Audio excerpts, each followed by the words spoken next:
Hello बच्चों। Good afternoon. मेरी आवाज़ शायद आप तक पहुंच रही होगी। क्लियर है? देखिए, आज से हम हिंदी मीडियम वाला जो बैच है वो हमारा स्टार्ट हो चुका है यहाँ पे।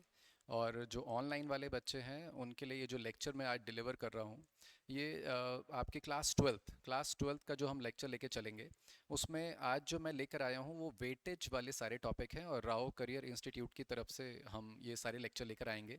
ये सारे लेक्चर आपके ट्वेल्थ के बोर्ड के एग्जामिनेशन के लिए, ये आपके जितने भी यूजी एंट्रेंस एग्जामिनेशन हैं, जैसे आपका पन्नगर हो गया, सीयूईटी हो गया, आईसीएआर हो गया, आगे चल के जितने भी एंट्रेंस एग्जामिनेशन हैं, इवन आपके बोर्ड के examination plus NEET NEET level तक की प्रिपरेशन हम इसमें कराएंगे। और क्लास ट्वेल्थ के जितने भी टॉपिक हैं आपके उन सबको कवर कराएंगे। और हम इसमें प्रयास ये हमारा रहेगा कि जो ज़्यादा वेटेज वाले टॉपिक हैं हम पहले उनको लेके चल रहे हैं, क्योंकि उनकी डिमांड भी बहुत ज़्यादा बच्चों की तरफ से आती है। और उसी सेक्शन में हम जो स्टार्ट करने जा रहे हैं वो है आपकी क्लास ट्वेल्थ का जो यूनिट 9 है, इकाई 9 जो है, जैव प्रौद्योगिकी, यानी कि अंग्रेजी में इसको बोलते हैं बायोटेक्नोलॉजी। तो खास तौर पे राव करियर इंस्टीट्यूट की तरफ से हम हिंदी माध्यम के छात्रों के लिए खास तौर पे हम ये बैच स्टार्ट कर रहे हैं, और ऑनलाइन ऑफलाइन दोनों बैच चलेंगे। और आप लोग इसके ऐप पे जाके रजिस्ट्रेशन कर सकते हैं, तो वो सब भी आप देख लीजिएगा, नीचे नंबर भी आएंगे, उस पर भी आप कांटेक्ट कर सकते हैं, अपनी जो भी इंक्वायरी है आप पूछ सकते हैं। तो देखिए, जैव प्रौद्योगिकी जो पूरा चैप्टर है ये इकाई 9 यूनिट 9 का पूरा चैप्टर है। दो दो चैप्टर हैं इसमें। एक है आपकी जैव प्रौद्योगिकी, अंग्रेजी में इसको बोलते हैं बायोटेक्नोलॉजी। और जैव प्रौद्योगिकी का प्रक्रम है। प्रक्रम को हम कहते हैं प्रोसेस। मतलब कहने का मतलब हम इसमें पहले प्रोसेस पढ़ेंगे और सिद्धांत पढ़ेंगे, यानी प्रक्रम और सिद्धांत के बारे में देखेंगे कि जैव प्रौद्योगिकी के आपके जो हेल्थ केयर सेक्टर है, यानी कि जो आपका चिकित्सा वाला सेक्टर है, और जो कृषि यानी एग्रीकल्चर है, उसमें किस तरीके से इसके उपक्रम यानी कि अनुपयोग होंगे। ये जो प्रक्रम आपने किया है, जो सिद्धांत अपनाएंगे पहले चैप्टर में, दूसरे अध्याय में आप देखेंगे कि कैसे इनके अनुपयोग होंगे, कैसे इनको उपयोग किया जाएगा, कहाँ पे चिकित्सा के क्षेत्र में, कहाँ कृषि के क्षेत्र में, यानी application in medicine and application in agriculture. तो यानी दो चैप्टर इकाई 9 के हैं, बहुत ज़्यादा वेटेज रखते हैं आपके बोर्ड के एग्जामिनेशन के लिए भी, आने वाले समस्त यूजी एग्जामिनेशन के लिए आपको ये पूरा टॉपिक ध्यान से पढ़ना पड़ता है। और टॉपिक की शुरुआत करने से पहले मैं ये भी कहूँगा कि देखिए, ये चैप्टर जैव प्रौद्योगिकी जो पूरा चैप्टर है इसको लेके मैं बताऊंगा अभी कि कैसे कैसे इसको पढ़ना है, कैसे कैसे इस चैप्टर लेके आगे चलना है। लेकिन अगर आपको क्लास 11 क्लास 10 क्लास 9 में पढ़े हुए कुछ टॉपिक जैसे कि कोशिका, जैसे कि ऊतक यानी कि सेल टिश्यू, आपका कोशिका चक्र, इन सब के बारे में थोड़ी बहुत एक बेसिक मूलभूत जो आपका ज्ञान है, आवश्यकता है, वो आपको पता होनी पड़ती है। उसको भी लेके हम साथ साथ चलेंगे। उन बच्चों के लिए भी थोड़ी दिक्कत आती है जो हिंदी माध्यम से आते हैं और एकदम से बायोटेक्नोलॉजी जैसा भारी भरकम चैप्टर समझ में नहीं आता है। क्यों? क्योंकि जो बेसिक इसका जो बेसिक इंफ्रा है, यानी कि जो सेल है, कोशिका है, कोशिका चक्र है, ऊतक है, अगर बच्चा वो भी नहीं समझेगा तो फिर कैसे वो जैव प्रौद्योगिकी के इन सारे प्रोसेस, उपक्रम और सिद्धांतों को समझ पाएगा। तो हम ट्राई करेंगे कि अपने चैप्टर में बीच बीच में कुछ बेसिक बातें भी बताते हुए चलें, ठीक है ना, आधारभूत। चलिए फिर देखिए, आज का चैप्टर हम शुरू करते हैं, जैव प्रौद्योगिकी। और क्या होता है क्या नहीं होता इस चैप्टर में, कुछ बातें जो लिखी हैं उनको समझाते हुए। तो उसी क्रम में मैंने एनसीईआरटी को ही देखिए बेस बनाया है। मैंने जो बेस बनाया है इस चैप्टर का वो बनाया एनसीईआरटी को। और आपके लिए भी ज़रूरी है कि बेस आप रखें एनसीईआरटी। अगर आप शुरुआत में ही बहुत ही हाई लेवल की बुक सामने रख के पढ़ेंगे तो शायद आपकी बहुत सारी बातें समझ में ना आए, समझ से परे हों।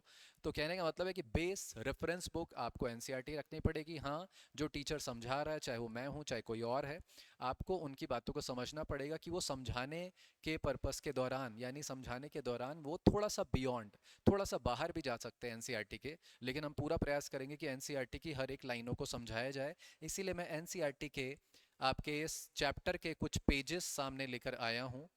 ये भी आप देखेंगे एक पेज है एनसीईआरटी में, ये वाला पेज है जिसमें वैज्ञानिक की पिक्चर बनी है। इसके बाद ये है पहला पेज जो कि जैव प्रौद्योगिकी के सिद्धांत और प्रक्रम का फर्स्ट पेज। इसी के साथ साथ हम धीरे धीरे चैप्टर में आगे जाएंगे। तो देखिएगा, मैं आपको वो पेज दिखाने जा रहा हूँ जो आपका सबसे पहला पेज आता है, जो इकाई 9, हम कहते हैं ना इकाई 9 यूनिट 9 जो आपकी है क्लास ट्वेल्थ की, उसमें यूनिट 9 या यूनिट 8 या यूनिट 7 या यूनिट 6 या यूनिट 5 जो भी आपकी दे रखी है वहाँ पे, उन सब के शुरुआत पे एक पेज दिया होता है कि आप इस इकाई के अंदर, इस यूनिट के अंदर किन किन बातों को पढ़ने जा रहे हैं। प्लीज़ ये याद रखिएगा, तो इसको छोड़ना नहीं पड़ता है क्योंकि यहाँ से भी प्रश्न बनने की पूरी संभावना होती है। ठीक है, तो देखिएगा इस पेज में क्या क्या बातें लिखी हैं जरा मैं बताता हूँ। देखिएगा इस पेज से क्या प्रश्न बन सकते हैं, बच्चा मुझसे कहता है तो मैं कहता हूँ देखिए इस पेज से पहला ही प्रश्न इस वाले पेज की फर्स्ट लाइन है। इस वाले पेज की जो फर्स्ट लाइन है वो इसका पहला प्रश्न है। देखिए वहां पे एक नाम लिखा हुआ है, नाम है रेने डेस्कार्टिस। पहला पहला क्वेश्चन यहीं से बनेगा। पहला क्वेश्चन आपने लिखा रेने, हम इनको रेने भी पढ़ लेते हैं क्योंकि रेने ऐसे लिखा रहता है, रेने। अभी रेनी लिखा है या रेने लिखा, नाम है उनका। और है डेस्कार्टिस, है ना, मान डेस्कार्टिस, रेने डेस्कार्टिस। रेने डेस्कार्टिस एक वैज्ञानिक थे, कह सकते हैं गणितज्ञ भी थे, यानी मैथमेटिशियन भी थे, बायोलॉजिस्ट भी थे, जीव विज्ञानी भी थे और एक दार्शनिक भी थे। और कहाँ के थे? फ्रांसीसी दार्शनिक, फ्रांस के थे। तो कहने का मतलब कि अगर कोई प्रश्न बनाने पे आता है, जितने भी यूजी एंट्रेंस एग्जामिनेशन है, और वो इस पहले पन्ने को देखता है ड्यूरिंग पेपर बनाते टाइम कोई एग्जामिनर, तो क्या पता उसकी नज़र इस पेज पर भी पड़ सकती है कि यहाँ से भी एक अच्छा प्रश्न बन सकता है। किस टॉपिक को लेके? जैव प्रौद्योगिकी के सिद्धांत और प्रक्रम वाले चैप्टर को लेके। मेरी बात समझ में आ गई होगी शायद। तो देखिए क्या है, पहला सवाल है कहाँ के वैज्ञानिक थे? फ्रांस के। वो एक दार्शनिक भी थे, यानी फिलोसोफर कहते हैं इसको अंग्रेजी में। इसके अलावा गणितज्ञ भी थे और बायोलॉजिस्ट भी थे, नाम था रेने डेस्कार्टिस। रेने डेस्कार्टिस। तो कहना ये चाह रहा है इस लाइन में, इस लाइन में इसका कहने का ये अर्थ है, जरा पूरा पढ़िए पहले लाइन। रेने डेस्कार्टिस के दिनों से ही समस्त मानव विज्ञान, विशेषकर प्रकृति विज्ञान, प्रकृति विज्ञान हम कहते हैं नेचुरल साइंस को, प्रकृति विज्ञान, क्योंकि बहुत सारे बच्चे देखिए एकदम शुद्ध हिंदी में भी जाते हैं तो थोड़ा सा कंफ्यूज हो सकते हैं, तो मैं उसका अंग्रेजी वाला शब्द भी यहाँ लिखूंगा। हम कहते हैं नेचुरल साइंस यानी प्रकृति विज्ञान, है ना, प्रकृति विज्ञान, है ना। और प्रकृति विज्ञान में जब आप पढ़ते हैं तो प्रकृति विज्ञान के बहुत सारे अलग अलग शाखाएं हैं। प्रकृति विज्ञान में आप कहते हैं, आप पादप विज्ञान भी पढ़ते हैं, आप जंतु विज्ञान भी पढ़ते हैं, आप जलवायु विज्ञान भी पढ़ते हैं, आप भू विज्ञान भी पढ़ते हैं, अलग अलग टाइप के विज्ञान, ये सब प्रकृति विज्ञान के अंतर्गत ही आते हैं, ठीक है ना। तो हम कहते हैं कि जैव प्रौद्योगिकी की शुरुआत, जैसे अक्सर कोई बच्चा मुझसे कहेगा जैव प्रौद्योगिकी की शुरुआत एनसीईआरटी ने सर कब से बताई है, तो उसको लगेगा कि एनसीईआरटी ने बताई है 1969 से। लेकिन ऐसा नहीं है। जैव प्रौद्योगिकी यानी बायोटेक्नोलॉजी, यानी हम किसी जीव विज्ञान के जो जीव होते हैं उनके किसी प्रोटीन, उनके किसी कोशिका, उनके किसी सेल, उनके किसी जीन को लेकर और उसमें टेक्नोलॉजी का एक समन्वय करें, और हमने एक बायो की नई ब्रांच बना दी, बायोटेक्नोलॉजी। तो ये नई ब्रांच तो है, लेकिन इसकी शुरुआत कहाँ से हुई? जब हमने प्रकृति विज्ञान के साथ मिलाना शुरू किया टेक्नोलॉजी को। और ये सब कब हुआ? 17वीं शताब्दी में आए हुए एक फ्रांसीसी दार्शनिक, फ्रांसीसी गणितज्ञ और फ्रांसीसी जीव विज्ञानी जिनका नाम था रेने डेस्कार्टिस। तो टेक्नोलॉजी के साथ जो समावेश हुआ वो किस शताब्दी में स्टार्ट हुआ है? हम कह सकते हैं 17वीं शताब्दी। देखिए यहाँ लिखा। तो कहने का मतलब यहाँ से भी एक प्रश्न बनने की संभावना है। उसके बाद से हम धीरे धीरे ऐसे ऐसे प्रोडक्ट, ऐसे ऐसे आपकी चीजें बनाने लग गए जो मानव के उपयोग में, मानवों के जीवन में सुख साधनों और नैतिक मूल्यों में वृद्धि होने लग गई। यानी हमने धीरे धीरे ऐसी ऐसी चीजें बनाने लग गई जो हमारे स्वास्थ्य को लेके, हमारे चिकित्सा में, हमारे कृषि में, हमारी तमाम चीज़ों में जो हमें सुख देने लग गई, हमारे सुख के साधन बनने लग रहे हैं। किस बायो के, किस जीव विज्ञान की शाखा से वो चीज़ें बन रही हैं? आप कहेंगे जैव प्रौद्योगिकी। मेरी बात समझ में आ रहा है? तो देखिएगा क्या लिखता है, कहता है प्रकृति घटना, यानी कि जो नेचुरल इंसिडेंट्स होते हैं, नेचुरल जो आपके जो प्राकृतिक घटनाएं होती हैं, उनको समझाने के लिए जब हमने तमाम उपागमन, उपागमन मानवोद्भवी, अब देखिए कितनी डफ है यहाँ पे हिंदी, लेकिन इसका मीनिंग क्या है? इसका इंग्लिश में लिखा रहता है, समझना। इसकी अंग्रेजी जो है वो ये है, इसको कहते हैं एंथ्रोपोसेंट्रिक।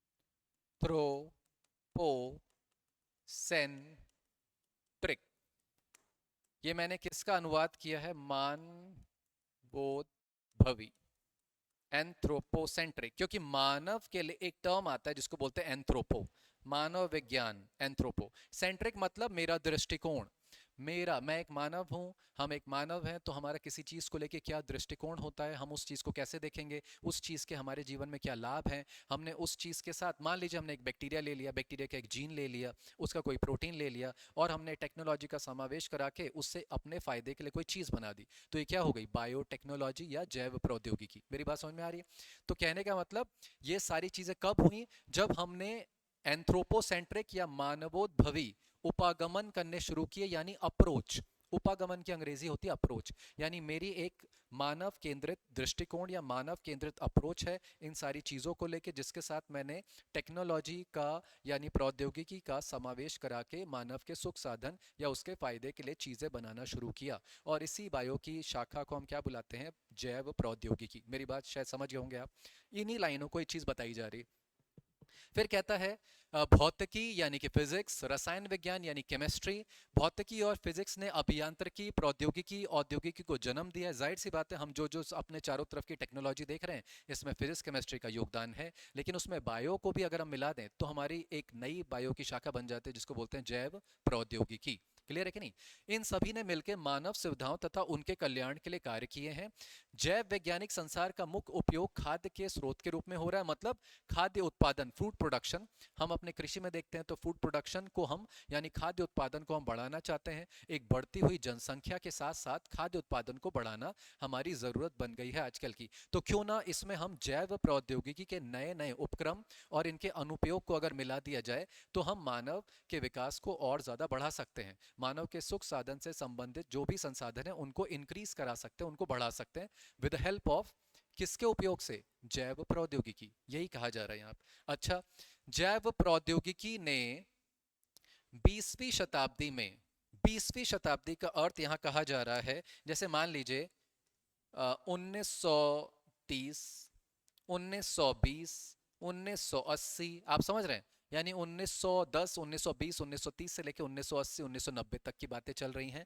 यानी हमने 20वीं शताब्दी में आधुनिक जीव विज्ञान की प्रशाखा है, जिसने हमारे रोजाना की जिंदगी में परिवर्तन ला दिए हैं। हमने बहुत सारे ऐसे उत्पाद बनाए हैं जो कि हमारे स्वास्थ्य में गुणात्मक चीजें लेकर आए हैं, गुणात्मक सुधार लेकर आए हैं, हमारे खाद्य उत्पादन को सुधारा है, हमारे खाद्य उत्पादन में बढ़ोतरी करी है। तो इस तरीके से हमने 20वीं शताब्दी में जीव विज्ञान के बहुत सारे उपयोग देखे हैं, और हम अब थोड़ा मॉडर्न साइंस की तरफ जा रहे हैं। यानी अगर मैं कहूं, जैव प्रौद्योगिकी जो आपका बायो की शाखा है, ये तो बहुत पुरानी है।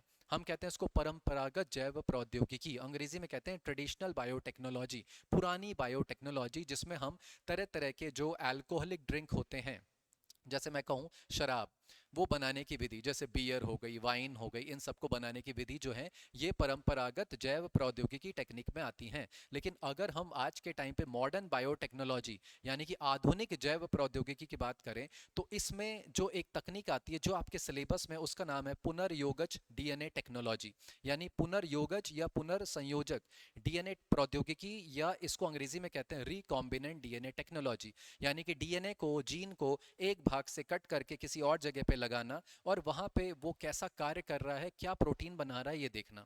इसी को बुलाते हैं जैव प्रौद्योगिकी, या कह सकते हैं आधुनिक जैव प्रौद्योगिकी। मेरी बात शायद आप समझ गए होंगे। तो कहने का मतलब, ये एक इंट्रोडक्शन दिया हुआ है, एक प्रस्तावना टाइप की दी है कि अंदर चैप्टर में क्या क्या पढ़ने वाले हैं। तो देखिएगा, जैव प्रौद्योगिकी के प्रक्रम यानी कि प्रोसेस, उनके सिद्धांत यानी कि प्रिंसिपल, और इनके अनुप्रयोग यानी कि आपको इनके एप्लीकेशन पढ़ने हैं इस चैप्टर में। क्लियर है मेरी बात? देखिएगा, आगे बढ़ते हैं। आगे क्या है यहाँ पे, अब देखिएगा, ये है आपके एनसीईआरटी का सेकंड पेज। यानी एनसीईआरटी जैसे ही आप वो पहले वाले पेज से अगले पन्ने पर कदम रखते हैं, तो देखते हैं आपकी यहाँ पे एक वैज्ञानिक की पिक्चर बनी हुई है, नाम है हर्बर्ट बॉयर। नाम है हर्बर्ट बॉयर, नाम हर्बर्ट बॉयर है, ठीक है ना, हर्बर्ट बॉयर नाम है। और इनका नाम क्या है, देखिएगा ध्यान से ना,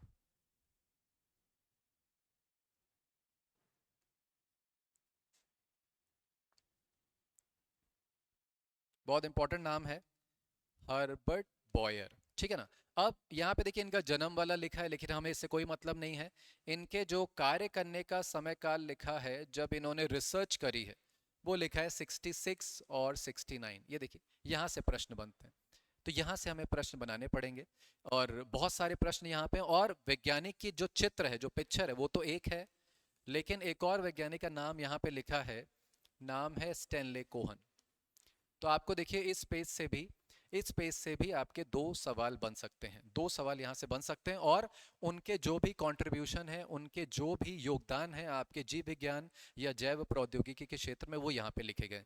क्यों? क्योंकि साफ तौर पे अगर बच्चा कहता है सर इनको हम क्यों पढ़ते हैं, यहाँ पे जैव प्रौद्योगिकी चैप्टर स्टार्ट होने से पहले इनको क्यों पढ़ रहे हैं, तो एक तरीके से इंट्रोडक्शन दिया गया है कि इन दोनों वैज्ञानिकों ने क्या योगदान दिए हैं किस क्षेत्र में, जैव प्रौद्योगिकी के क्षेत्र में, याद रखिएगा। तो देखो, पहला नाम मैंने लिखा है हर्बर्ट बॉयर, है ना, यही लिखा है यहाँ, हर्बर्ट बॉयर। और दूसरा नाम मैंने यहाँ पे लिख दिया है कोहन का। नो, दूसरा नाम मैंने लिखा है कोहन का, दूसरा नाम मैंने लिखा है Cohen, Herbert Boyer and Cohen, ठीक है नहीं। हम कहते हैं इन्होंने क्या किया और इन्होंने क्या किया, तो जरा इसको पढ़िए तो देखिए क्या किया इन्होंने। कहते हैं, देखिए इनके जन्म से लिखा हुआ है, और ये भी देखिए पढ़ने लायक बातें तो हैं, क्योंकि किस गरीब परिवार से आते हैं हर्बर्ट बॉयर, वही लिखा है। इनका जन्म 1936 में हुआ। उनके पालन पोषण पश्चिमी पेंसिल्वेनिया, अमेरिका में एक जगह है पेंसिल्वेनिया, वहां पे एक कोने में जहां रेल, सड़कें, सुरंग आदि अधिकांश किशोर व्यक्तियों की नियति थी। यानी कहा जाता है इनके जो पिता थे, इनके फादर थे, इनके दादा थे, वो जो रेल की पटरियों के किनारे जो आपके आयरन यानी कि लोहे का काम करते हैं, वो कामों में लगे हुए थे। तो शुरुआत में इन्होंने भी वही काम किया है, लेकिन आगे चल के इन्होंने अपनी ग्रेजुएशन करी है, स्नातक किया है, देन परास्नातक किया है, देन आगे ये रिसर्च में लग गए हैं। तब इन्होंने देखिए 1966 में सैन फ्रांसिस्को कैलिफोर्निया विश्वविद्यालय में सहायक प्राध्यापक यानी असिस्टेंट प्रोफेसरशिप अप्लाई करी, और उसके बाद 1969 में इन्होंने एक खास बैक्टीरिया जिसका नाम यहाँ पे लिखा है ई कोलाई, और देखिए ई कोलाई। और मैं ये भी कहना चाहता हूँ कि अगर बच्चा किसी बैक्टीरिया का नाम लिख रहा है तो हिंदी में, हिंदी माध्यम के लिए हिंदी में तो लिख दिया जाता है, बट वो ट्राई किया करे कि वो जैसा लिखा है, क्योंकि जैसा वैज्ञानिक नाम होता है वो जिस भाषा में लिखा गया है वो लैटिन भाषा है, तो आप ट्राई किया करें कि वो ई कोलाई वैसे ही लिखें, है ना। ई कोलाई ये भैया एक बैक्टीरिया है, ई कोलाई एक बैक्टीरिया है। और यहाँ पे देखिए लिखा है बैक्टीरियम, तो मैं खास बता दूं, अगर एक सिंगल है बैक्टीरिया, सिंगल, तो उसको हम कहते हैं बैक्टीरियम। अगर बहुत सारा समूह है तो हम कहते हैं बैक्टीरिया। यानी बैक्टीरिया अपने आप में बहुवचन है और बैक्टीरियम अपने आप में एक वचन है। क्लियर है कि नहीं, ये याद रखिएगा। चलिए देखिए, कहता है उन्होंने ई कोलाई नाम के बैक्टीरियम से एक खास चीज पर अध्ययन किया, यानी ई कोलाई नाम का बैक्टीरिया। ध्यान दीजिएगा मैं क्या बताने जा रहा हूँ। अब यहाँ मैं बताना जा रहा हूँ कि एक बैक्टीरिया है, एक बैक्टीरिया है, ठीक है। और यहाँ मैंने नाम लिख दिया है किसका, हर्बर्ट बॉयर, ठीक है ना। और समय काल था उनके कार्य करने का 1969। टॉपिक चल रहा है जैव प्रौद्योगिकी, जैव प्रौद्योगिकी, क्लियर है, यानी इसको बुलाते हैं बायोटेक्नोलॉजी। और मैंने शुरुआत में बता दिया, मैंने कह दिया शुरुआत में ही कि आप जो अध्याय पढ़ रहे हैं, आप जो चैप्टर पढ़ रहे हैं, ये आधुनिक जैव प्रौद्योगिकी को इंडिकेट करता है। हम परंपरागत जैव प्रौद्योगिकी नहीं पढ़ते हैं इस चैप्टर के अंदर। क्लियर है कि नहीं, ये पहले बता देते हैं। तो देखिए ये बैक्टीरिया है, ये बैक्टीरिया का नाम मैंने पहले बता दिया है, ई कोलाई, इसको बोलते हैं ई कोलाई बैक्टीरिया। और ये इसके अंदर रखा हुआ क्या है, इसका आनुवांशिक पदार्थ, हम कह देते हैं आनुवांशिक पदार्थ, आनुवांशिक पदार्थ है, जिसको हम अंग्रेजी में कहते हैं जेनेटिक मटेरियल है। और ये क्या होता है, हम कहते हैं डबल स्ट्रैंडेड डीएनए, यानी ये क्या है, डीएनए। और डबल स्ट्रैंडेड मतलब होता है द्विरज्जुक, द्विरज्जुक डीएनए होता है ये बैक्टीरिया में, क्योंकि मोस्ट ऑफ द ऑर्गेनिज्म, जो ज़्यादातर आपके जीव हैं, उनमें डबल स्ट्रैंडेड यानी द्विरज्जुक डीएनए आपको पाया जाता है। क्या, अनुवांशिक पदार्थ के रूप में, जो जो अनुवांशिकी जो लक्षण है उनको एक एक पीढ़ी से अगली पीढ़ी में ले जाता है। तो देखिएगा ये बैक्टीरिया है, मैंने इस बैक्टीरिया के बना दिए हैं क्या, इनको कहते हैं फ्लैजिला। इनकी मदद से आपका बैक्टीरिया एक स्थान से दूसरे स्थान जाएगा, ठीक है कि नहीं। एक स्थान से दूसरे स्थान जाने के लिए ये फ्लैजिला मदद करते हैं। क्लियर है कि नहीं। अच्छा देखिए आगे, तो मैंने देखिए ये बना दिया अनुवांशिक पदार्थ। लेकिन आप देखिए इन्होंने, किन्होंने, हर्बर्ट बॉयर ने इस ई कोलाई नाम के बैक्टीरियम के अंदर इन्होंने एक प्रकार का एंजाइम पाया, एक प्रकार के एंजाइम की खोज करी है। एक प्रकार का एंजाइम है, एक प्रकार का एंजाइम है जिसका नाम हमने रखा है, बाद में जाके रखा गया नाम, बाद में जाके नाम रखा गया रेस्ट्रिक्शन एंजाइम। अंग्रेजी में इसको बुलाते हैं रेस्ट्रिक्शन एंजाइम, हिंदी में कहते हैं प्रतिबंधित एंजाइम। याद रखिएगा। तो मैं ट्राई हमेशा यही करता हूं कि मैं उसकी अंग्रेजी अनुवाद भी लिख दूं, क्योंकि काफ़ी सारी जगह अंग्रेजी में ही बच्चे को आसानी होती है, बहुत सारी जगह हिंदी में वो समझना ज़्यादा अच्छे से समझता है। तो रेस्ट्रिक्शन एंजाइम या इसको बोलते हैं प्रतिबंधित एंजाइम। रेस्ट्रिक्शन मतलब प्रतिबंध लगा देना। तो कहने का मतलब ये कहा जाता है इसके रेस्ट्रिक्शन एंजाइम की खोज 1965, 1968, 1969 के बीच ही हुई है। और आपके हर्बर्ट बॉय ने इस पे काम किया है। तो देखा कि इसके बिना, रेस्ट्रिक्शन एंजाइम या प्रतिबंधित एंजाइम की खोज के बिना, आप कह सकते हैं कि जो बायोटेक है, जो जैव प्रौद्योगिकी है, जो जैव प्रौद्योगिकी है, वो आगे नहीं बढ़ पाती। अगर आप समझिए, अगर आपको प्रतिबंधित एंजाइम के बारे में नहीं पता होता तो हमारी जैव प्रौद्योगिकी के जो प्रक्रम है, जो प्रोसेस है आगे, वो आगे नहीं बढ़ पाते, हमें कभी पता नहीं चलता। तो एक बहुत बड़ा योगदान है किसका? हर्बर्ट बॉयर का। वापस जाइए जरा, वापस जाइए, इस पेज में क्या लिखता है? कहता है, यहां लिखा है कि उन्होंने प्रतिबंधित एंजाइम पर अध्ययन किया। बॉयर ने पाया कि इन एंजाइमों में डीएनए स्ट्रैंड को एक विशेष आकृति में काटने की क्षमता होती है। तो मान लीजिए मैं कहना चाह रहा हूं, इनको हटाते हैं अभी, हम कहना चाह रहे हैं कि ये है आपका एक डीएनए, ठीक है, ये डीएनए है, हमने कह दिया ये डीएनए है, ठीक है, ये डीएनए के 4 बेसिस हैं। हमने कह दिया कि ये एंजाइम है, मान लीजिए ये एंजाइम है, ये जाएगा और डीएनए को एक विशेष आकृति में काटने की क्षमता होती है। जो शेष बचता है, मान लीजिए डीएनए है और इसने जाके काटा, तो मैं डीएनए को देखिए थोड़ा सा खोल दे रहा हूं। डीएनए के जो आपके स्ट्रैंड हैं, जो रज्जु हैं, द्विरज्जु हैं, इनको मैंने देखिए ऐसे दिखाया है। ये डीएनए के द्विरज्जुक यानी डबल स्ट्रैंडेड डीएनए है आपका डीएनए। तो ये जो एंजाइम है आपका, ये आता है और एक विशेष स्थान पे मान लीजिए कट करता है, यहाँ पे कट करेगा, यहाँ पे कट करेगा। तो जो कट करेगा तो इतना हिस्सा, ध्यान देना मैं क्या बनाने जा रहा हूँ, ये देखिए, इतना हिस्सा कट जाएगा, ये हिस्सा अलग हो जाएगा। तो लिखता है जो शेष बचता है हम उसको बुलाते हैं चिपचिपा शीर्ष, अंग्रेजी में कहते हैं स्टिकी एंड। चिपचिपा शीर्ष ये बच जाता है। हम किसी और डीएनए को भी ऐसे ही काटते हैं, उसका भी चिपचिपा शीर्ष बच जाता है, और दोनों के ये जो चिपचिपे शीर्ष है यानी स्टिकी एंड है, ये आपस में एक दूसरे एंजाइम की मदद से, जिसका नाम होता है लाइगेज, है ना, उसकी मदद से चिपका दिए जाते हैं। तभी मैंने शुरुआत में कहा था कि जैव प्रौद्योगिकी में क्या करते हैं, हम किसी एक स्थान से, किसी एक बैक्टीरिया से डीएनए को लेंगे जो आपके लिए फायदेमंद हो, उसको कट करके किसी और जगह पे पेस्ट करना, यही जैव प्रौद्योगिकी है। इसी को बुलाते हैं आधुनिक जैव प्रौद्योगिकी या मॉडर्न बायोटेक्नोलॉजी। मेरी बात शायद समझ रहे होंगे, यही पूरे चैप्टर में आएगा। तो अब आप खुद सोचिए कि बायोटेक्नोलॉजी या मॉडर्न बायोटेक्नोलॉजी या आधुनिक जैव प्रौद्योगिकी का उपयोग या प्रक्रम नहीं समझ पाते अगर हर्बर्ट बॉयर जैसे साइंटिस्टों ने प्रतिबंधित एंजाइम के बारे में अध्ययन ना किया होता। किस बैक्टीरिया के अंदर? तो आप कहेंगे ई कोलाई नाम के बैक्टीरिया के अंदर। क्लियर? और ऐसे प्रतिबंधित एंजाइम सिर्फ ई कोलाई में ही नहीं मिलते हैं, और भी तमाम बैक्टीरिया के अंदर ऐसे एंजाइम पाए जाते हैं। क्लियर है मेरी बात? तो देखिएगा, बहुत इंपॉर्टेंट बात है यहाँ पे। अच्छा, ठीक है। इसके बाद लेकिन जो आपके दूसरे वैज्ञानिक आए जिनका नाम था स्टैनले कोहन, तो स्टैनले कोहन ने भी एक चीज पे अध्ययन किया। वो क्या है जरा देखिएगा, मैं पिक्चर दिखाता हूँ। वापस आइए। हमने कहा देखिए ये है, और इसके अंदर एक मैंने एक स्ट्रक्चर बना दिया, एक आकृति बना दी है, देखिए ऐसे, ये देखिए। बच्चे कहेगा सर ये क्या है? तो हम कहेंगे ये बैक्टीरिया के अंदर इसके कोशिका द्रव्य में, यानी इसके अंदर का ये जो पूरा स्ट्रक्चर है, मान लीजिए मैं ये ऑरेंज कलर से क्या बना रहा हूं, इसका कोशिका द्रव्य मैंने इसका बना दिया बैक्टीरिया का। बैक्टीरिया एक कोशिका है, एक कोशिकीय जीव है, और उसका मैंने क्या बना दिया, कोशिका द्रव्य। इसके कोशिका द्रव्य में तैरता हुआ ये जो स्ट्रक्चर है, इसका नाम है प्लाज्मिड। क्या नाम है? प्लाज्मिड। इसको बुलाते हैं प्लाज्मिड।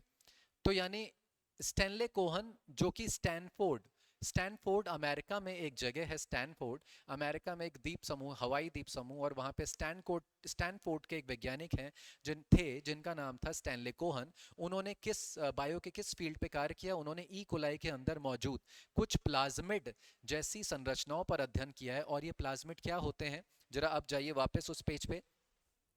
लिखता है स्टैनले कोहन ने हवाई, देखिए हवाई स्थित, अमेरिका में ही अमेरिका का पार्ट आता है हवाई, हवाई पे स्थित स्टैनफोर्ड के वैज्ञानिक स्टैनले कोहन के मध्य एक बहुमूल्य, यानी कि स्टैनले कोहन और हर्बर्ट बॉयर ये बाद में एक साथ कोलैबोरेशन में काम करने लग गए, दोनों ने साथ में वर्क किया। लेकिन स्टैनले कोहन ने किया क्या, ये तो देखिए। कोहन डीएनए के छोटे छोटे रिंगलेट्स, ये मैंने क्या बनाया अभी बताइए, रिंगलेट्स, क्योंकि ये कैसे होते थे, गोलाकार, सर्कुलर। प्लाज्मिड कैसे होते हैं, गोलाकार या सर्कुलर, तो रिंगलेट यूज किया गया यहाँ शब्द, जिन्हें प्लाज्मिड कहा गया। ये बैक्टीरिया के अंदर उनके कोशिका द्रव में पाए जाते हैं। देखिए लिखा है जीवाणुई कोशिकाओं के कोशिका द्रव्य में मुक्त रूप से तैरते हुए रहते हैं। याद रखिएगा, मुक्त रूप से कोशिका द्रव में फ्रीली मूव करते रहते हैं, मुक्त रूप से तैरते रहते हैं। और बच्चा कहेगा सर इनकी खासियत क्या है प्लाज्मिड की, इन प्लाज्मिड की खासियत क्या है, जरा देखिए इन प्लाज्मिड की खासियत।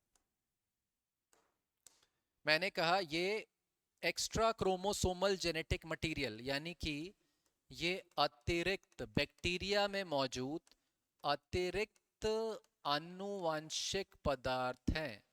अतिरिक्त, अतिरिक्त मतलब ये जो बैक्टीरिया का अपना गुणसूत्र है, यानी कह सकते हैं इसका जो आनुवांशिक पदार्थ है, इसका जो क्रोमोसोम है, उसके अलावा बैक्टीरिया में कुछ और भी एक्स्ट्रा क्रोमोसोमल संरचनाएं पाई जाती हैं जो उसके कोशिका द्रव में तैरती रहती हैं। तो मैंने कहा इसमें अतिरिक्त आनुवांशिक पदार्थ है, और ये भी उसके आनुवांशिक पदार्थ उसके क्रोमोसोम जैसा ही होता है। यानी कैसा होता है, द्विरज्जुक डीएनए, यानी डबल स्टैंडर्ड डीएनए है ये भी डबल स्टैंडर्ड डीएनए ही है। मैं देखिए हल्का सा ट्राई करता हूं बनाने की, ये भी डबल स्टैंडर्ड डीएनए, ये भी कैसा है, डबल स्टैंडर्ड डीएनए है। और ये कैसा होता है, मैंने कहा गोलाकार यानी सर्कुलर, ये कैसा रहता है, गोलाकार यानी सर्कुलर। और कैसा है, लेकिन ये उसके अपने आनुवांशिक पदार्थ की अगर मैं लंबाई देखूं तो उससे छोटा रहेगा। यानी ये जो प्लाज्मिड है ये उसके अपने क्रोमोसोमल आनुवांशिक पदार्थ से साइज में की तुलना में छोटा रहेगा। तो मैं यहाँ पे लिख देता हूं ये कैसा है, छोटा है, यानी कि स्मॉल है। और इसमें अपनी प्रतिकृति बनाने की क्षमता भी है। यानी कि ये जो प्लाज्मिड है ये निर्भर नहीं है इसके अपने डीएनए पे, यानी बैक्टीरिया का अपना डीएनए, क्रोमोसोमल डीएनए, आनुवांशिक पदार्थ, तो ये प्लाज्मिड जब प्रतिकृति अपनी बना सकता है तो ये इसके ऊपर निर्भर नहीं है, यानी इस पे डिपेंडेंट नहीं है, ये स्व प्रतिकृति खुद बना सकता है। यानी हम कह सकते हैं स्व प्रतिकृतिकरण, अंग्रेजी में इसको बुलाते हैं सेल्फ रेप्लिकेशन। अंग्रेजी में इसी को कहते हैं सेल्फ रेप्लिकेशन। रेप्लिकेशन मतलब अपनी प्रतिकृति स्वयं बना लेना। जैसे डीएनए अपनी प्रतिकृति बना सकता है तो डीएनए से डीएनए बन जाएगा, तो ये भी अपने आप में डीएनए है, लेकिन आनुवांशिक पदार्थ के बाहर है, बैक्टीरिया के कोशिका द्रव में है, लेकिन इसमें भी स्व प्रतिकृतिकरण करने की क्षमता है। ये बात याद रखिएगा। क्लियर है मेरी बात? अच्छा, तो मैंने कहने का मतलब क्या बता दिया, मैंने आपके बोर्ड के एग्जाम में लिखने के कुछ पॉइंट दे दिए हैं जो आप प्लाज्मिड को लेके लिख सकते हैं, जो आप प्लाज्मिड को लेके लिख सकते हैं। 5 पॉइंट मैंने दे दिए, आप इसको लिख सकते हैं, या जैसे भी नीट के एग्जाम में, सीयूईटी के एग्जाम में, एग्रीकल्चर एग्जामिनेशन में जब भी वो प्लाज्मिड के बारे में पूछे तो ये शायद इन्हीं में से कोई सवाल पूछेगा। और तुम्हारे सिलेबस के अंदर भी एक प्लाज्मिड का जिक्र किया गया है, उस प्लाज्मिड का नाम है PBR 322, ठीक है ना। और उसको भी हम बायोटेक्नोलॉजी यानी आधुनिक जैव प्रौद्योगिकी में इस्तेमाल करते हैं, है ना, आएगा देखिए अभी चैप्टर में। तो देखिएगा मैंने पिक्चर बना के दिखा दिया। तो कुछ ये इस चीज के बारे में कोहन ने और प्रतिबंधित एंजाइम के बारे में हर्बर्ट बॉयर ने बताया, और बाद में दोनों साथ में आ गए। और 1972 में उन्होंने पहले जो जैव प्रौद्योगिकी से बने हुए पुनर्योगज डीएनए का निर्माण किया 1972 में। ये भी चैप्टर के अंदर लिखा हुआ है कि 1972 में दोनों वैज्ञानिक साथ में आए और उन्होंने प्रथम पुनर्योगज डीएनए का निर्माण किया 1972, 1972। ठीक है, तो देखिए अब क्या कहना चाह रहा है वो पेज वापस देखिएगा। तो इस तरीके से हमने सारी चीजों के बारे में बताया, और बाद में इन्हीं खंडों को मैंने कहा अलग अलग डीएनए के खंडों को बाद में पुनर्संयोजित करना, पुनर्योगज, यानी कि उन दोनों को मिला देना ही कहलाता अंग्रेजी में रिकॉम्बिनेशन, या पुनर्संयोजक या पुनर्योगज। ये चीजें यहां लिखी देखिए, ठीक है। तो इसी पे बेस सारी चीजें हैं। तो बच्चा कहता है सर हम समझ तो रहे हैं ये चैप्टर, लेकिन क्या इसका कोई उपयोग या अनुपयोग या एप्लीकेशन आप आसान भाषा में समझा सकते हैं? तो मैं ट्राई करता हूँ इस चीज़ को बताने की अपनी क्लास में कि बहुत ही आसान सा एक तरीका है और आप उसको अपनी बॉडी से ही रिलेट कर सकते हैं। जैसे आपकी पैंक्रियाटिक सेल होती है जो अग्न्याशय है, अग्न्याशय जो आपका अंग है, एक वो आपकी ग्लैंड भी है, एक तरीके से आप कह सकते हैं ग्रंथि भी है। तो कह सकते हैं कि उसमें आपकी तरह तरह की कोशिकाएं होती हैं, जैसे अल्फा कोशिकाएं, बीटा कोशिकाएं, डेल्टा कोशिकाएं। किस में? अग्न्याशय में। तो अग्न्याशय एक अंग है, वो कोशिकाओं से मिलकर बना होगा। तो अल्फा कोशिका, बीटा कोशिका और डेल्टा कोशिकाएं।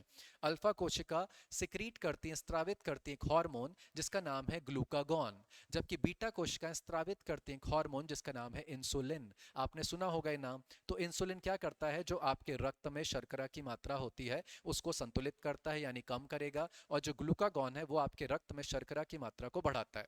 तो ये दोनों एंजाइम, ये दोनों हार्मोन्स जब बराबर में कार्य करते हैं तो आपके रक्त में शर्करा यानी शुगर की मात्रा बैलेंस रहती है। क्लियर है कि नहीं? इनमें से कोई भी आपका ऊपर नीचे होगा तो ये आपकी बॉडी का जो उपापचय है, मेटाबॉलिज्म, इसको प्रभावित करेगा। क्लियर है मेरी बात? तो कहने का मतलब मैंने क्या किया कि मैंने आपके बाय द पुनर्योगज, किस मेथड की बात कर रहा हूं? पुनर्योगज डीएनए जो प्रौद्योगिकी है, इसके थ्रू मैं क्या करूंगा, जो अग्न्याशय की कोशिका है, अग्न्याशय में एक पर्टिकुलर जीन होगा, डीएनए होगा, जो आगे इंसुलिन नामक प्रोटीन बनाने की, इंसुलिन नामक हार्मोन बनाने की क्षमता रखता है। तो मैं क्या करूंगा, पुनर्योगज डीएनए तकनीक में उस पर्टिकुलर जीन को, उस जीन को निकालूंगा जो कि आगे इंसुलिन नाम का प्रोटीनेशियस हार्मोन बनाने की क्षमता रखता है, वो जीन को लूंगा और पुनर्योगज डीएनए तकनीक के माध्यम से इसका मैं एक वृहद स्तर पर, लार्ज स्केल पे इसका प्रोडक्शन करूंगा। तो मार्केट में मेरे पास एक इंसुलिन का लार्ज स्केल पे पूरा उत्पादन हो जाएगा। और आजकल जितने भी डायबिटिक मरीज हैं, जो मधुमेह के मरीज हैं, उनको इंसुलिन की इंजेक्शन लगते हैं। तो देखिए मैं आपके लिए एक पिक्चर भी लाया हूं कि जो जैव प्रौद्योगिकी के माध्यम से हमने पहली बार 1983 में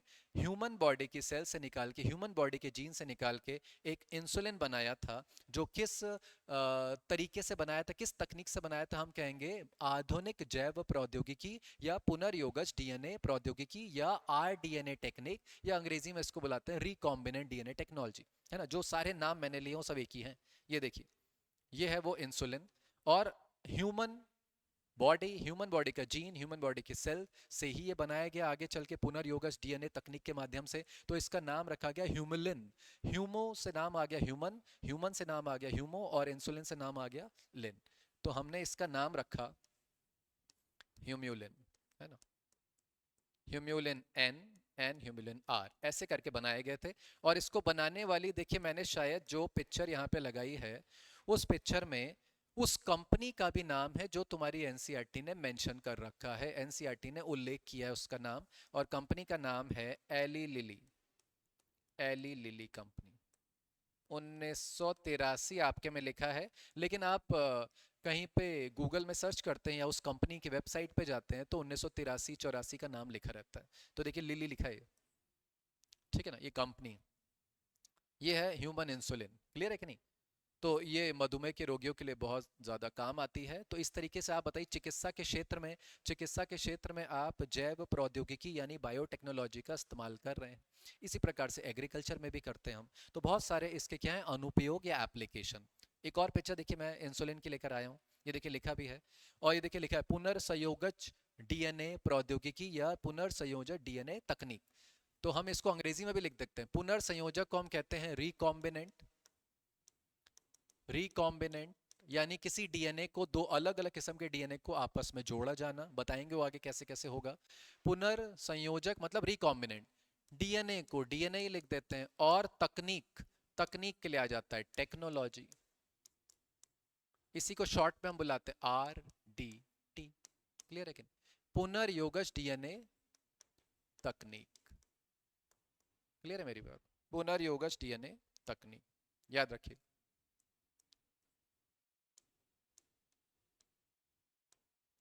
ये लिखो। तो उसकी परिभाषा जरा देख लीजिए क्या लिखी है। पुनर्योगज डीएनए प्रयोगशाला में निर्मित डीएनए का एक रूप है। इसे डीएनए के चुनिंदा टुकड़ों को एक जीव से दूसरे जीव में स्थानांतरित करके बनाया जाता है। मैंने कहा आप छोटा सा बैक्टीरिया ले लें और आप किसी डीएनए जिसकी आपको बहुत ही बृहद स्केल पे, लार्ज स्केल पे उसका उत्पादन करना है, वो जीन को, उस डीएनए को उठा के उस बैक्टीरिया के अंदर डाल दें। तो उसने आपने क्या कर दिया, जीन को स्थानांतरित कर दिया। अब जैसे जैसे वो बैक्टीरिया अपना कहते हैं द्विगुणन करता जाएगा, बाइनरी फिजन करता जाएगा, विभाजित होता जाएगा, आपका जो जीन उसकी बॉडी में लगा है वो भी एक बृहद स्केल पे, लार्ज स्केल पे उत्पादन होता जाएगा। इसी तकनीक को हम बुलाते हैं पुनर्योगज डीएनए टेक्निक। तस्वीरों में दिखाई गई शीशी में मानव इंसुलिन है, जो कि आनुवांशिक रूप से क्लोन किए गए पहले चिकित्सकीय प्रोटीनों में से एक है। इस दवा का उपयोग मधुमेह के मरीजों के इलाज के लिए किया जाता है। ये वही पिक्चर बनी है, आप मेरी बात समझ गए होंगे शायद। तो मैंने इसका एक अनुप्रयोग बताया है, एक एप्लीकेशन बताई है। ऐसी तमाम एप्लीकेशन आपके चैप्टर में लिखी हैं, लेकिन उन उपयोग अनुप्रयोग एप्लीकेशन को पढ़ने से पहले तुम्हारी जैव प्रौद्योगिकी का पहला अध्याय तो पढ़ना जरूरी है। सिद्धांत, यानी किस सिद्धांत पे आधारित है, इसके क्या क्या उपक्रम या प्रक्रम है, और उसके बाद हम जाएंगे इसके अनुप्रयोग या एप्लीकेशन पे। क्लियर है? इसीलिए दो चैप्टर हैं यहाँ, ध्यान दीजिएगा। पहले चैप्टर का नाम है प्रिंसिपल एंड प्रोसेस, यानी कि सिद्धांत और प्रक्रम, और दूसरे का नाम है एप्लीकेशन यानी अनुप्रयोग। ठीक है, तो चैप्टर को समझ के पढ़ा करें ना, देखिएगा। तो आइए जरा देखते हैं कि क्या कहता है तुम्हारी एनसीईआरटी का अगला पेज, है ना। तो मैंने ये सारी बता दी, इसीलिए मैंने ये पूरी हिस्ट्री या इतिहास बता दिया है। और इतिहास में ऐसा नहीं है कि सिर्फ दो ही वैज्ञानिक थे जिन्होंने जैव प्रौद्योगिकी के क्षेत्र में इतना भारी भरकम योगदान दिया है। और भी वैज्ञानिक आते गए, लेकिन इन दोनों के कार्यों को जोड़ के देखा जा रहा है, क्योंकि बिना प्रतिबंधित एंजाइम और बिना प्लाज्मिड की संरचना के आप इस चीज़ को सोच भी नहीं सकते। तो ये दोनों बहुत ही अच्छे योगदान है इन दोनों वैज्ञानिकों द्वारा दिए गए। नाम था हर्बर्ट बॉयर और स्टैनले कोहन, याद रखिएगा, अंदर चैप्टर में आएगा, है ना। अच्छा, आगे देखिए। अब देखिए लिखा है जैव प्रौद्योगिकी यानी बायोटेक्नोलॉजी। थोड़ा सा समझते हैं इसको, जो लिखा है उसके आधार पे। बायोटेक्नोलॉजी उन तकनीकों का वर्णन मिलता है जिसमें जीवधारियों या उनसे प्राप्त एंजाइमों का उपयोग करते हुए मनुष्य के लिए कोई उपयोगी उत्पाद या प्रक्रम का विकास किया जा रहा है।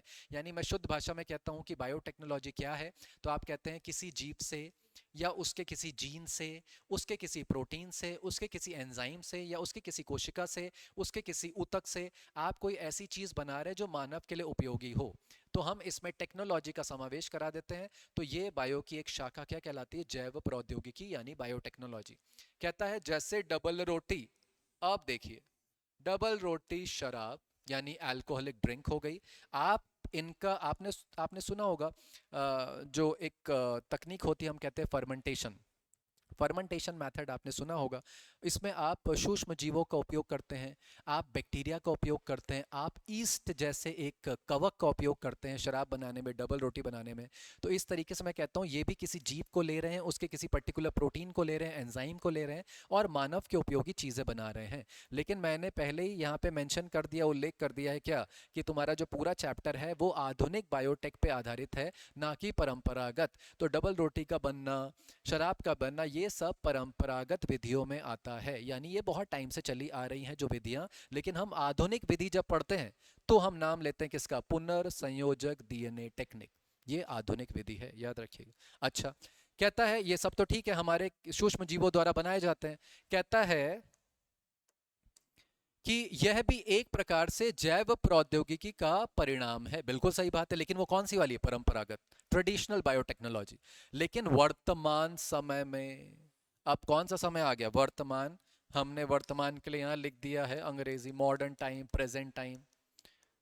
ठीक है ना। क्या कह रहा है, सीमित अर्थों में जैव प्रौद्योगिकी को देखा जाए तो क्या है, जिसमें आप आनुवांशिक रूपांतरण करते हैं, यानी जेनेटिकली मॉडिफाई करते हैं किसी जीव के जीन को या उस जीव को। जैसे मान लीजिए, मैं आपको एक एग्जांपल देता हूं, इस चीज का मैं एग्जांपल देता हूं बहुत अच्छे से। मैं कहता हूं कि भैया एक बैक्टीरिया है, एक बैक्टीरिया है, एक बैक्टीरिया है जिसका नाम मैं लिखने जा रहा हूं। नाम देखिए, थोड़ा सा मैं इसको अंग्रेजी में ही लिखूंगा। नाम है स्यूडोमोनास, है ना, स्यूडो। अब आप लिख सकते हैं इसको हिंदी में भी, स्यूडोमोनास करके लिख दीजिए। और स्यूडोमोनास नाम का एक बैक्टीरिया है, ध्यान देना। तो मैं समझाने जा रहा हूं कैसे आप किसी जीव को, आप कैसे किसी जीव के जो जीन्स हैं उनके जो डीएनए हैं उसको रूपांतरित कर सकते हैं। रूपांतरण का अंग्रेजी होता है मॉडिफिकेशन, उसके जीन्स में कुछ परिवर्तन कर देना। ये आपके द्वारा किया जा रहा है, प्रकृति द्वारा नहीं, ये मानव के द्वारा किया जा रहा है। हमने उसके जीन्स में कुछ रूपांतरण कर दिए। जैसे कैसे किए जरा देखिए। मैंने कहा एक बैक्टीरिया है जिसका नाम है स्यूडोमोनास, मैंने ये बना दिया बैक्टीरिया, ये मैंने स्यूडोमोनास बना दिया, ये मैंने स्यूडोमोनास नाम का बैक्टीरिया बना दिया, स्यूडोमोनास बैक्टीरिया। अब क्या होगा, मैंने कह दिया ये जो बैक्टीरिया है अभी ये कैसा बैक्टीरिया है, तो मैंने कहा अभी ये है एक साधारण बैक्टीरिया, अभी एक नॉर्मल बैक्टीरिया। ध्यान देना, अभी क्या हुआ मैं समझाता हूं इसको हमेशा अपनी क्लास में। मैंने कह दिया भैया एक शिप है, एक शिप है, जिस शिप से एक जहाज है, वो जहाज वो जहाज आ रहा है कहाँ पे, आपके इंडिया की तरफ, भारत की तरफ, और भारत के इधर पश्चिमी तट की तरफ आ रहा है। ये भारत का पश्चिमी तट है, यहाँ मुंबई है मान लीजिए, और इसकी तरफ आ रहा है, क्या लेकर आ रहा है ये शिप, तेल, अरब खाड़ी देशों से तेल या ऑयल लेकर आ रहा है, और रास्ते में ये कहीं पलट गया या इसमें कुछ लीकेज आ गई, कहीं से कुछ खराबी हो गई, लीकेज आ गई, तो सारा तेल आपके समुद्र अरब सागर में फैल जाएगा। क्लियर है कि नहीं। और उसकी वजह से जो अंदर जीव हैं, उस पानी में रहने वाले जो जीवधारी हैं, उनका रहना मुश्किल हो रहा है, वो मर रहे हैं, उनकी मृत्यु हो रही है उस तेल की वजह से। क्लियर है कि नहीं। और वो तेल पूरा उसकी सरफेस में फैल गया है, ऑक्सीजन भी जो आपके एटमॉस्फेयर में है, वातावरण में है, वो प्रॉपर आपकी घुलित ऑक्सीजन नहीं बन पा रही है, जीवधारियों की मृत्यु होती जा रही है। तो इस केस में आप क्या करें, या तो किसी यांत्रिक तरीके का सहारा लें उस ऑयल को हटाने में, मतलब मैकेनिकल, या फिर किसी रसायन का सहारा लें, मतलब किसी केमिकल तरीके का। लेकिन आप तो देखिए किसी जीव का सहारा लेंगे उस ऑयल को वहां से हटाने में। तो आप इसके लिए कौन सा तरीका अपनाएंगे, आप कहेंगे आधुनिक जैव प्रौद्योगिकी से मैं एक बैक्टीरिया को जिसका नाम है स्यूडोमोनास, वो जो साधारण बैक्टीरिया था, मैंने उस बैक्टीरिया को बना दिया अनुवांशिक रूपांतरित बैक्टीरिया, यानी जेनेटिकली मॉडिफाइड बैक्टीरिया बना दिया मैंने उसको। कैसे, जरा देखिए। मैंने क्या किया, उस बैक्टीरिया के अंदर एक ऐसा जीन, मैंने उस बैक्टीरिया के अंदर एक ऐसा जीन डाल दिया है, मैंने उस बैक्टीरिया के अंदर एक ऐसा जीन डाल दिया है, एक ऐसा डीएनए डाल दिया है जो कि वसा को तोड़ेगा, यानी ऑयल को, लिपिड यानी वसा को तोड़ेगा, ऑयल को तोड़ने वाला जीन डाल दिया है। अब ये बैक्टीरिया पहले जो साधारण था, अब इसके अंदर जीन मैंने क्या कर दिया, रूपांतरित कर दिया है। किस प्रोसेस या किस प्रक्रम से, आप कहेंगे पुनर्योगज डीएनए तकनीक के माध्यम से वसा को तोड़ने वाला जीन मैंने उसके अंदर डाल दिया है। तो अब ये साधारण बैक्टीरिया तो नहीं रहा, अब ये कैसा बैक्टीरिया हो चुका है, जेनेटिकली मॉडिफाइड या अनुवांशिक रूपांतरित बैक्टीरिया। अब क्या करेंगे, इस बैक्टीरिया को उस अरब सागर में छोड़ दीजिए। अब ये जैसे जैसे द्विगुणन या द्विविखंडन या बाइनरी फिजन ये करता जाएगा, इसके नंबर बढ़ते जाएंगे, और उस अरब सागर में फैले हुए जो ऑयल हैं उसको डिग्रेड करते जाएंगे, उसको तोड़ते जाएंगे, धीरे धीरे वो साफ हो जाएगा। तरीका कैसा हुआ बताया, बायोलॉजिकली। ना ही आपने यांत्रिक सहारा लिया, ना ही आपने केमिकल सहारा लिया, आपने बायोलॉजिकली जैविक प्रक्रम से माध्यम से ये कर दिया। लेकिन इसको करने के लिए हमने तकनीक का सहारा लिया। तो जब बायो यानी कि किसी लिविंग चीज को, किसी जीवित चीज के अंदर हम टेक्नोलॉजी के माध्यम से ये सब कराते हैं, यही तो ब्रांच है जैव प्रौद्योगिकी, यानी आधुनिक जैव प्रौद्योगिकी।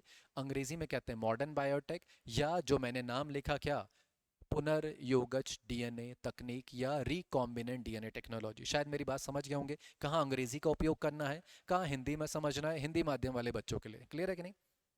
अच्छा देखिएगा आगे, आगे क्या है, तो भैया ये साधारण बैक्टीरिया से क्या बन गया, अनुवांशिकतः रूपांतरित bacteria, genetically modified bacteria. Modification कर दिया, रूपांतरण कर दिया हमने उस बैक्टीरिया में। ऐसे ही हम तमाम चीजें बना रहे हैं। तो बताइए क्या पुनर्योगज डीएनए तकनीक का अनुपयोग हो गया कि नहीं हो गया, एक एप्लीकेशन हो गया कि नहीं हो गया, यही है पूरी बात है। ठीक है, तो कहता है आगे चल के हमने ऐसे ही और सारे तकनीक और प्रक्रम का समावेश जैव प्रौद्योगिकी में किया है। उदाहरण के लिए आपने पढ़ा होगा पात्र निषेचन। पात्र निषेचन की अंग्रेजी होती है, पात्र मतलब होता है किसी पात्र में, और वो पात्र क्या है, टेस्ट ट्यूब। हम कहते हैं टेस्ट ट्यूब में अगर कोई उपापचय क्रियाएं करवाई जा रही हैं, बॉडी में तो चलती हैं, तो बॉडी में होता है, तो हम अंग्रेजी में इसको कहते हैं इन वीवो।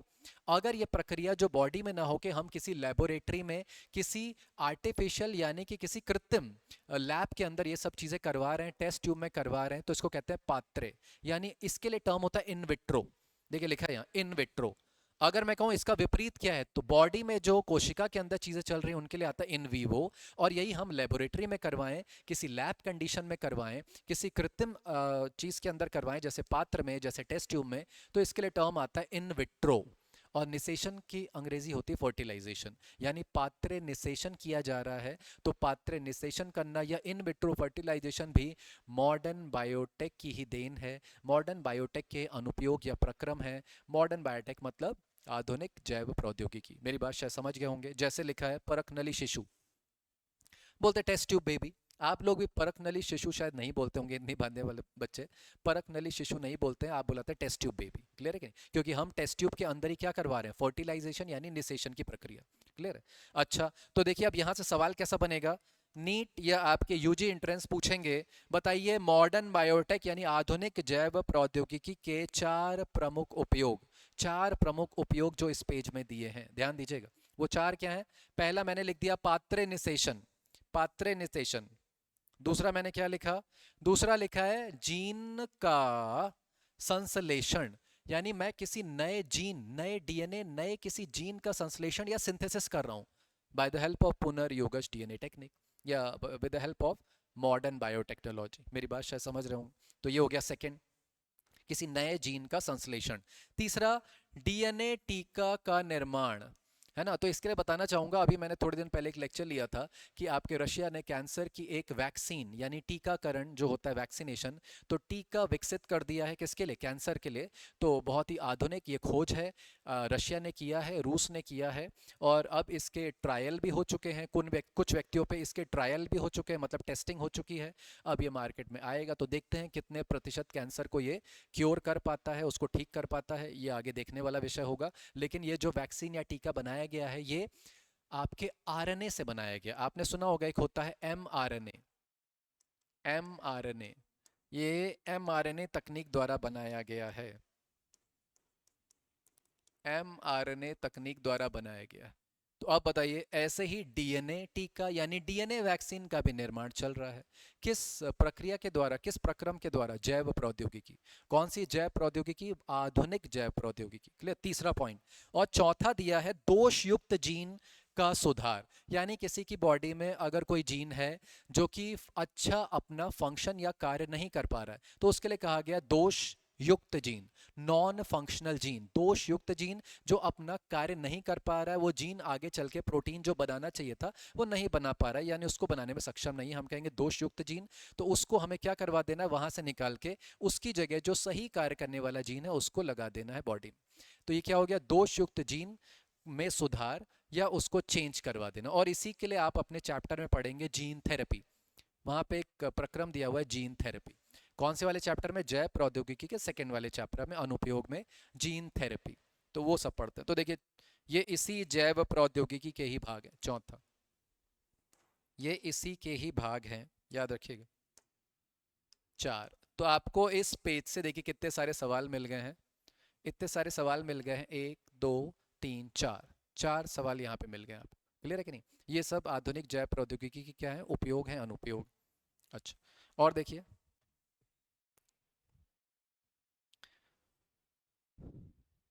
बस ये है आज के लिए। देखिए आखिरी पॉइंट है आज का, क्योंकि इतना फिर पढ़ना है। जो जो बच्चे इसको देख रहे होंगे प्लीज़, वो रिवीजन बहुत ज़रूरी है, सिर्फ आगे भागने से काम नहीं चलता, जो पुराना है उसको रिवीजन भी करते हुए जाएं, ये बहुत ज़रूरी। तो देखिए ये आपके बुक में ही लिखी है, ये लिखी है यूरोपीय जैव प्रौद्योगिकी संघ। तो इसको देखिएगा मैं क्या लिखने जा रहा हूँ, इसको कहते हैं EFB, यानी यूरोपियन फेडरेशन ऑफ बायोटेक। जैव प्रौद्योगिकी मतलब बायोटेक, संघ मतलब हो गया यूनियन, और कहाँ का? यूरोपीय, यूरोपियन यानी यूरोपीय जो देश हैं आपके, तो उनका एक पूरा संघ है जो बायोटेक या जैव प्रौद्योगिकी के प्रक्रम को देखता है।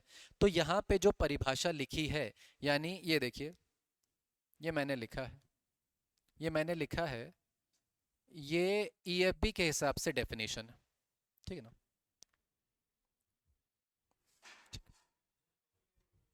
ठीक है, ठीक, चलो। हाँ, कर दो ना।